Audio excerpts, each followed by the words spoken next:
Hello family, আজকের mini ব্লগে সবাইকে অনেক অনেক স্বাগত। তো প্রচণ্ড বৃষ্টি হচ্ছে, তোমরা বুঝতে পারছো, আর এই বৃষ্টিটাই আমার সর্বনাশ করে দিল। এখানে আমার আলু একে পচে যাচ্ছিল ছোট জায়গার মধ্যে, তার উপরে বৃষ্টির জল ঢুকে একেবারে অবস্থা খুবই খারাপ। আমার আলুর জায়গার সমস্ত কিছু তুলে ফেলতে হয়েছে। এর আগে একবার জল ঢুকেছিল, পরিষ্কার করে দিয়েছি, আবারও প্রবলেম হয়েছে, যার জন্য সেই জলগুলো পরিষ্কার করতে করতে বেশ বেলা হয়ে গেছে, রান্না করার সময় হয়ে ওঠেনি। তারপর এখানে আমি ফ্যান দিয়ে ভালো করে এদিকে শুকিয়ে দিচ্ছিলাম, আর নিচে দেখো কত আলু নামিয়েছি, আর সেগুলো আবার সব নতুন করে তুলতে হবে। এদিকে রান্নার জোগাড় বসিয়ে দিয়েছি, ভাত বসিয়ে দিয়েছি, কড়া জেলে দিয়েছি, পটল একটু আলু দিয়ে ভাজবো, তারপরে শাক দিয়ে একটু বড়া করব।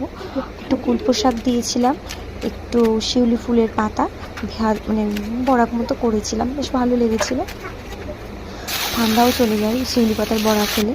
এখানে আমি ঢেঁড়স আলুর চচ্চড়ি করেছি, আর এগুলো বেশ ভাজা ভাজা মতো করেছি, আর একটু ডাল করেছিলাম। তো মেয়ে তো এখানে আমি রান্না করছি, ও বসে বসে এখানে খেলাধুলা করছে। আর তারপরে আমি এই জায়গাটা ভালো করে গুছিয়ে মানে ওকে খাইয়ে দাইয়ে ঘুম পাড়িয়ে দিয়েছিলাম। তারপরে রান্নাঘর মাজা ঘষা করে মুছিয়ে নিয়ে পরিষ্কার করে ঘরে গিয়ে দেখতে পাচ্ছি দুজনে এইভাবে ঘুমাচ্ছে। অবশ্য আমি ঘুম পাড়িয়ে রেখে গিয়েছিলাম, তো দুজনে এইভাবে ঘুমাচ্ছে। কেমন লাগলো অবশ্যই জানি, ভালো লাগলে লাইক কমেন্ট শেয়ার করে দিও।